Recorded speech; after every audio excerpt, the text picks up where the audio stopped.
आज हम लोग अध्याय 3 दो चरों वाले रैखिक समीकरण युग्म के बारे में सीखेंगे। मैं दो चर वाले रैखिक समीकरण युग्म का व्यापक रूप बोर्ड पर मैं लिख रखा हूँ, इसको आइए समझते हैं। पहले दो चर वाले रैखिक समीकरण युग्म का व्यापक रूप होता है a1x plus b1y plus c1 बराबर 0, a2x plus b2y plus c2 बराबर 0। जहाँ ये हम लोग को समझना है a1 b1 c1 a2 b2 c2 अचर वास्तविक संख्याएं हैं। x तथा y को चर संख्याएं कहते हैं। यहाँ पर हमें ध्यान देना, यह भी एक बीजीय व्यंजक है, इसमें चर और अचर दोनों होते हैं। अचर क्या है तो ये मैंने आपको बताया था पहले, जिसका ये निश्चित मान होता है, अर्थात इसके मान में कोई परिवर्तन नहीं होता है। और जो चर मान किसको कहते हैं, जिसका परिवर्तन होते रहता है। मान लो कहीं लिखा है 5 4 3, तो इसका मान निश्चित है, ये मान कभी बदलेगा नहीं। 5 कभी 4 नहीं बनेगा, 5 कभी 3 नहीं बनेगा। लेकिन यदि x लिखा है तो x का मान परिवर्तित होते रहता है, कभी 1 कभी 2 कभी 3, इस तरह से इसके बहुत सारे मान हो सकते हैं। इसीलिए हम इसको चर कहते हैं x y को। और ये जितने भी है a1 b1 c1 a2 b2 c2 ये अचर वास्तविक संख्याएं हैं। अब इसका वास्तविक हम लोग उदाहरण के रूप में कुछ सवालों को ले सकते हैं। इसका ऐसा रूप होता है जैसे 2x plus 3y plus 5 equal to 0, 3x plus 2y plus 6 equal to 0। ये जोड़े में होते हैं समीकरण, तभी हम इसको हल कर पाएंगे। इस तरीके से हम लोग ऐसे भी कभी कभी आपको मिल जाता है x plus y equal to 5, x minus y equal to 6। यह भी इसी रूप में हम लोग इसको उस रूप में बना के और समझ सकते हैं। जैसे x है, इसके पहले कुछ नहीं तो 1, y के पहले भी 1, और 5 को चाहे तो उठा के इधर कर लेंगे, तो हम इसको ऐसे लिख सकते हैं कि 1 into x plus 1 into y, 5 को यदि इधर किया जाए तो प्लस माइनस 5 इक्वल टू 0। यह जो है इसके रूप में हो गया है। अब इसी में ध्यान देना है कि इसको a1 कहते हैं, इसको b1 कहते हैं, इसको c1 कहते हैं, इसको a2 कहा जाता है, इसको b2 कहा जाता है, इसको c2 कहा जाता है। इस तरीके से कुछ इसके हल भी होते हैं। एक चीज आपको ध्यान देना है कि जो रैखिक समीकरण होते हैं उनका जो ग्राफ होता है, जो आलेख होता है, वह एक सरल रेखा होती है। कभी भी हम यदि ग्राफ खींचते हैं तो वह एक सीधी रेखा आती है, स्ट्रेट लाइन आती है। तो यदि हम इसके दोनों समीकरणों का बारी बारी से एक आलेख खींचें तो आलेख हमेशा एक सरल रेखा आएगी। और एक ही आलेख में, यदि एक ही आलेख में दोनों का हम लोग आलेख खींचें, इन दोनों का आलेख खींचें, तो यदि इसके 3 तरह के आलेख आ सकते हैं। इन दोनों सीधी रेखाओं के 3 तरह से ग्राफ आ सकते हैं। जैसे इस तरह का आ जाएगा क्रॉस लाइन, तो क्रॉस लाइन आता है ना, तो हम इसको बोलते हैं प्रतिच्छेदी रेखाएं। प्रतिच्छेदी रेखाएं इसको कहा जाता है। कभी कभी इसका आलेख जो है इस तरह का आ जाता है, दोनों का ग्राफ इस तरह का आ जाता है, मतलब समांतर आ जाते हैं, तब इसको बोलते हैं समांतर रेखाएं।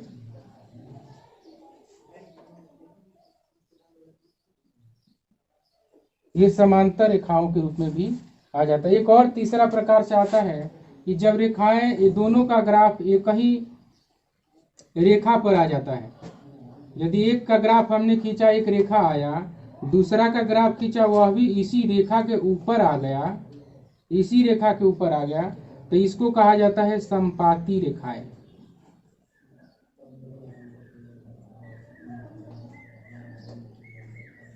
तो यदि इन दोनों समीकरणों का जो दो चर वाले रैखिक समीकरण युग्म है, यदि हम इसका आलेख खींचें तो वह तीन तरह से आता है।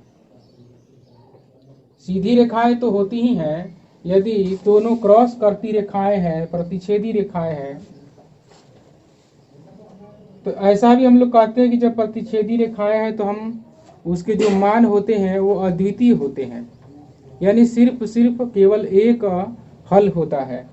और यदि पैरेलल रेखाएं हैं, समांतर रेखाएं आ जाती हैं, तब हम उसमें कहते हैं इसका कोई भी हल नहीं है, इसका कोई भी हल नहीं है, इसका शून्यक नहीं निकल पाएगा। और यदि दोनों रेखाएं एक ही पर आ जाती है तो इसको उभयनिष्ठ रेखाएं कहते हैं या संपाती रेखा कहते हैं। और इसके अनेक हल होते हैं, इसके अनेक हल होते हैं, इसका कोई हल नहीं होता है, कोई हल नहीं। आगे वाले जो एक्सरसाइज हैं उनमें हम इसके बारे में और विस्तृत अध्ययन हम लोग करेंगे। ये मैं थोड़ा सा आपको समझा दिया। इसका अनेक हल होता है जब रेखाएं एक ही पर आ जाती हैं। समांतर रेखाएं जब होती हैं तो कोई हल नहीं होता है। यदि प्रतिच्छेदी रेखाएं होती हैं तो अद्वितीय हल होता है, अद्वितीय हल होता है। अद्वितीय का अर्थ है कोई न द्वितीय, अर्थात केवल एक हल होता है।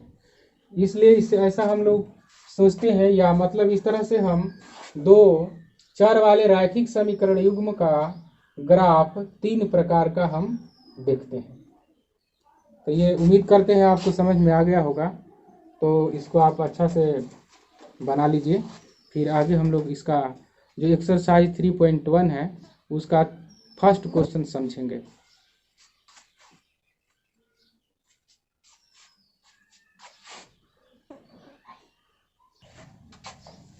देखते हैं, आइए। एक्सरसाइज 3.1 का पहला, आफताब अपनी पुत्री से कहता है 7 वर्ष पूर्व मैं तुमसे 7 गुनी आयु का था, अब से 3 वर्ष बाद मैं तुमसे केवल 3 गुनी आयु का रह जाऊंगा। इस स्थिति को बीजगणितीय एवं ग्राफीय रूपों में व्यक्त कीजिए। तो सर्वप्रथम हमें आफताब का और उसकी पुत्री की आयु को अलग अलग दो चरों में मानना पड़ेगा। हम एक को x मान लेते हैं और दूसरे को y मान लेते हैं। फिर प्रश्न के अनुसार इसके द्वारा कही गई स्थितियों के अनुसार हम समीकरण बनाएंगे, और जो समीकरण बनाएंगे वही उसका बीजगणितीय रूप होगा। फिर उसका हम लोग सारणी बना करके और उसे ग्राफ पर दिखा देंगे। इस प्रकार इसका बीजगणितीय रूप और ग्राफीय रूप दोनों हो जाएगा। तो आइए पहले मानते हैं कि माना कि आफताब की वर्तमान आयु 1 वर्ष है, इसलिए उसकी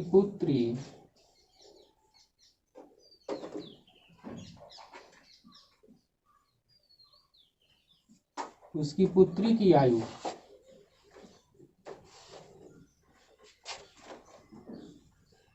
y वर्ष।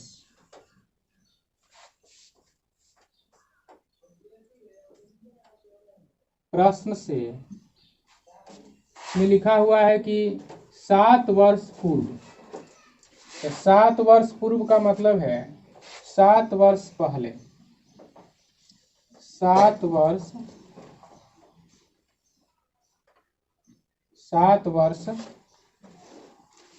पूर्व। तो 7 वर्ष पूर्व का अर्थ है कि x - 7। आफताब की आयु में भी 7 वर्ष कम और उसकी पुत्री की आयु में भी 7 वर्ष कम।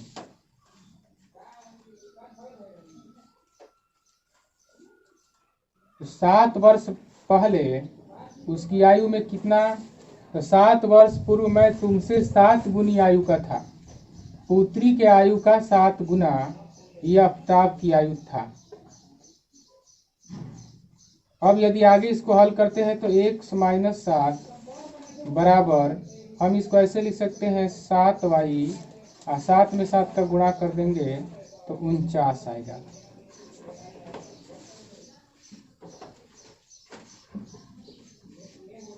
इधर से चर वाला 7y को हम इधर लेके आते हैं, प्लस में है तो इधर आएगा तो माइनस में हो जाएगा, और इधर में -7 है।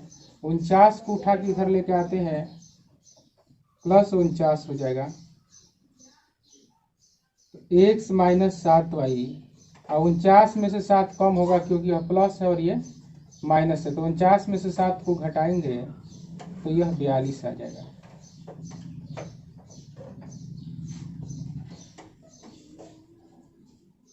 पुनः अब इस बार हम लोग देखते हैं 3 वर्ष बाद कहा हुआ है। तो 3 वर्ष बाद का अर्थ है कि x में भी 3 वर्ष जोड़ना पड़ेगा और y में भी 3 वर्ष जोड़ना पड़ेगा। 3 वर्ष बाद मैं तुमसे केवल 3 गुनी आयु का रह जाऊंगा, यानी पुत्री के आयु का कितना रह जाएगा, 3 गुना रह जाएगा। तो पुत्री के आयु में 3 से हमें गुणा कर देना है। इसमें भी पुत्री से 7 गुना था तो 7 से हमने गुणा किया था, और 3 वर्ष बाद में 3 गुनी रह जाऊंगा तो इसके पुत्री की आयु में ही 3 गुणा कर देना है। तो इस प्रकार x प्लस 3, 3 से इसमें गुणा करेंगे तो 3y, और 3 से इसमें गुणा करेंगे तो 9। x चर मान को इधर लेकर आते, प्लस में है तो माइनस में आएगा, प्लस 3 और ये 9 है, प्लस में है, इधर उठा के लाएंगे तो -9। इस प्रकार x -3y, और 9 में से 3 घटेगा तो -6, क्योंकि माइनस में है, उल्टा घट रहा है। तो हम ये हमारा सेकंड समीकरण हो गया। अर्थात हम लिख सकते हैं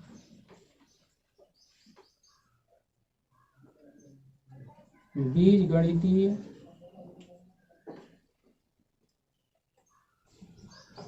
रूप x माइनस 7y प्लस 42 बराबर 0, x माइनस 3y माइनस 6 बराबर 0।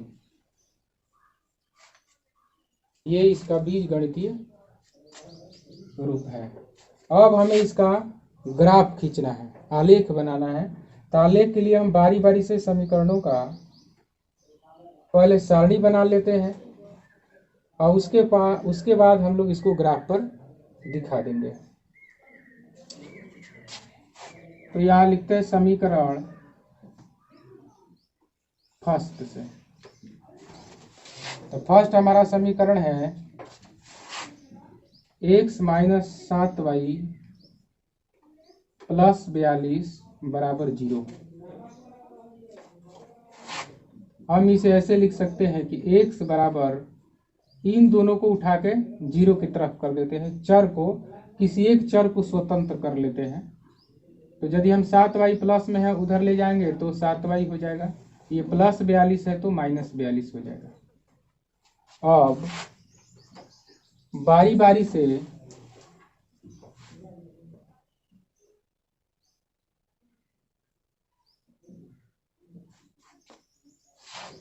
एक्स वाई का मान निकाल लेते हैं। मान लीजिए हम पहले ये y का मान रखते हैं।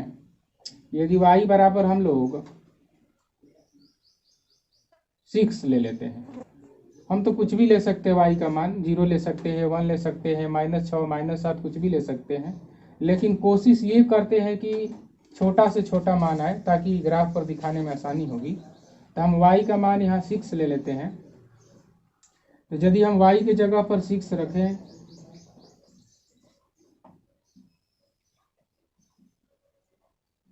तो 7 में 6 से गुणा कर देंगे, 7 6 42 -42, इसे ये कटेगा। x का मान कितना आया तो 0 आया, तो यहाँ 0 रख सकते हैं। ठीक इसी तरीके से यदि हम यहाँ पर 7 रखें, यदि y का वैल्यू y बराबर यहाँ 7 रखें तो x बराबर हम लिख सकते हैं 7 × 7 - 42, ये 49 सस्ते 49 - 42 घटाएंगे तो 7 आ जाएगा। तो एक सारणी हमारा यहाँ पूर्ण हो जाती है। पुनः समीकरण सेकंड से, तो सेकंड समीकरण हमारा है x - 3y - 6 = 0। तो यहाँ भी हम लोग x को ले लेते, इधर x को स्वतंत्र कर लेते हैं। तो इन दोनों चूंकि माइनस में, दोनों उठा के उधर करेंगे तो प्लस में जाएगा, 3y + 6 हो जाएगा। और इससे भी एक सारणी बना लेते हैं।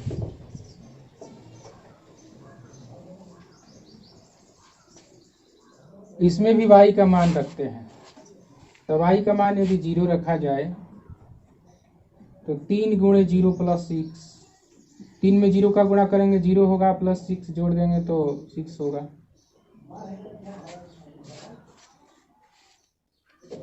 यदि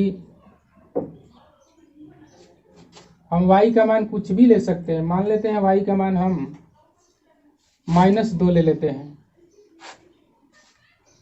यदि y बराबर हम लोग -2 ले लेते हैं तो x बराबर लिखेंगे 3 × y की जगह -2 + 6। अब 3 में 2 से गुणा करेंगे तो -6 हो जाएगा। ये 6 है, प्लस माइनस बराबर है, कटेगा तो मान इसका 0 हो जाएगा। अर्थात यदि हम y का मान -2 लेते हैं तो ये मान 0 होगा। अब इस सारणी के हिसाब से हम एक ग्राफ बनाते हैं, इसको मिटा देते हैं।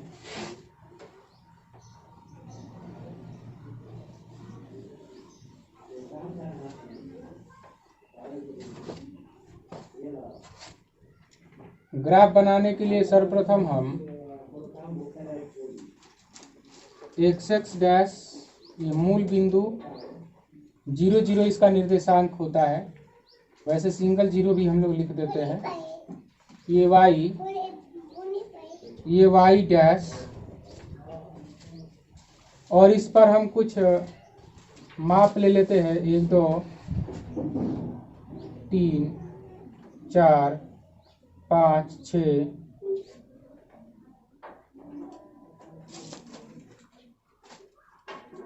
7, 1 2 3 4 5 6 7 तक ले लेते हैं।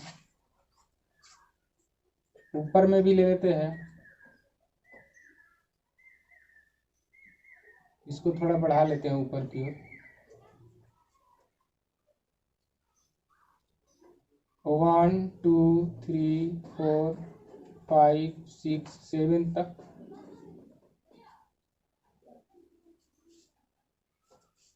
इधर -1 -2 -3 -4 -5 -6। नीचे में भी माइनस का होता है, -1 -2 -3 -4 -5 -6। अब पहली जो सारणी है इसके अनुसार सर्वप्रथम हम x पर दर्शाते हैं, तो पहले हम लेंगे 0 पर 6। तो 0 पर पहले 6 लेते हैं, तो 0 तो हमारा मूल बिंदु ही है और इसी पर हमें 6 लेना है। इसमें प्लस प्लस, इसमें माइनस प्लस, इसमें माइनस माइनस और इसमें प्लस माइनस दर्शाया जाता है। ये प्रथम चतुर्थांश, द्वितीय चतुर्थांश, तृतीय चतुर्थांश और चतुर्थ चतुर्थांश कहलाता है। तो चूंकि इसमें भी दोनों संख्याएं, ये तो 0 है, ये धनात्मक, ये भी दोनों संख्याएं धनात्मक, ये भी धनात्मक है, एक ऋणात्मक वाली है, इसका ध्यान रखेंगे। तो फर्स्ट हमें 0 पर 6 दिखाना है, तो 0 पर 6 ऊपर चला जाएगा, ये वाला बिंदु होगा 0 6 का। फिर 7 पर 7 दिखाना है, तो 7 यहाँ है और 7 यहाँ है, तो हमें 7 के सामने, इस 7 के सामने इस तरह से बिंदु हम लोग को इधर कहीं मिलेगा। ये 7, 7, ये वाला।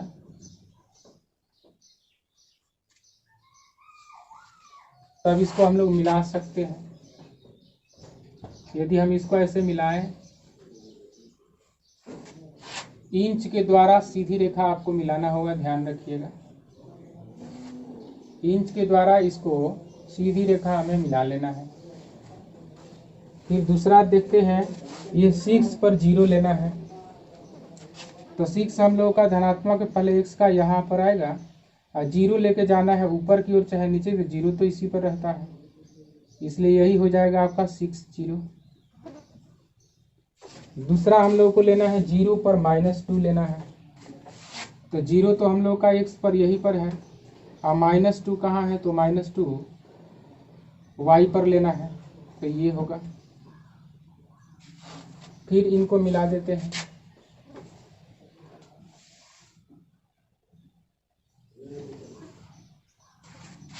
ये पीछे की तरफ बढ़ा देते हैं। तो इस तरह से ये ग्राफ हम लोग बना सकते हैं। इस तरह के ग्राफ, स्ट्रेट लाइन, सीधी रेखाएं आती हैं। ये रेखा प्रतिच्छेदी रेखा होगी, इधर से थोड़ा फैला हुआ है, इधर थोड़ा क्लोज है, आगे जाकर कहीं ना कहीं एक दूसरे को प्रतिच्छेदित कर देगी, इसलिए यह प्रतिच्छेदी रेखाएं बन रही हैं। तो केवल हमें इसमें ये ग्राफ बनाकर दिखा देना था। फर्स्ट स्थिति बीजगणितीय रूप तो मैंने बनाया ही पीछे, वो तो आपको समझ में आ गया होगा। और उसके बाद ये ग्राफ सारणी बनाएंगे और सारणी के द्वारा हम लोग ग्राफ पेपर पर इस तरह से खाने बनाकर और उसमें ग्राफ को दर्शा देना है। ठीक है, आप बना लीजिए। और आगे 3.1 का अगला क्वेश्चन है, दूसरा और तीसरा, तो उसको हम लोग कल बनाएंगे। Thank you.